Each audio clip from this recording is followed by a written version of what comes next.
Hello NEET aspirants. Animal kingdom ചാപ്റ്ററിലെ സിമെട്രിയാണ് നമ്മളിന്ന് നോക്കാൻ പോകുന്നത്. സിമെട്രി.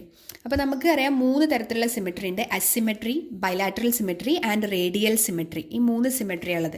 അപ്പോൾ ഏത് ഫൈലമിനാണ് ഏതൊക്കെ സിമെട്രി എന്നുള്ളതാണ് നമ്മളെ കൺഫ്യൂസ് ചെയ്യിക്കുന്നത് അല്ലേ.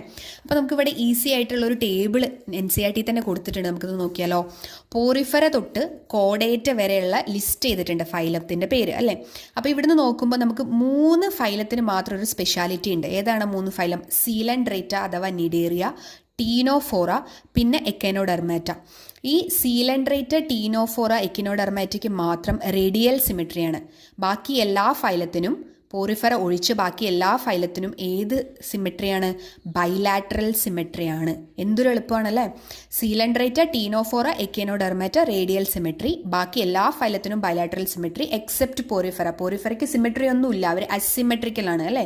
സിമെട്രി ഒന്നും അവർ കാണിക്കുന്നില്ല, അവിടെയാണ് അവിടെ വേരിയസ് എന്നാണ് കൊടുത്തിരിക്കുന്നത്. അപ്പോൾ ഇങ്ങനെ പഠിച്ചു കഴിഞ്ഞാൽ ഈസി ആയിരിക്കും. പിന്നെ ഏറ്റവും ഇമ്പോർട്ടൻ്റ് ആയിട്ട് പഠിക്കാനുള്ളതിൻ്റെ കൂടെ എക്കിനോഡെർമാറ്റയിൽ അഡൽട്ട് ആയിട്ടുള്ള എക്കിനോഡേംസിന് റേഡിയൽ സിമെട്രിയും ലാർവേ ആയിട്ടുള്ള എക്കിനോഡെർമാറ്റയ്ക്ക് ബൈലാറ്ററൽ സിമെട്രിയാണ് കാണിക്കുക. ഇതാണ് ഒരേ ഒരു എക്സെപ്ഷൻ ഇവിടെ ഉള്ളൂ. ഇത് പഠിച്ചു കഴിഞ്ഞാൽ ഇത് ഈസി ആയിരിക്കും.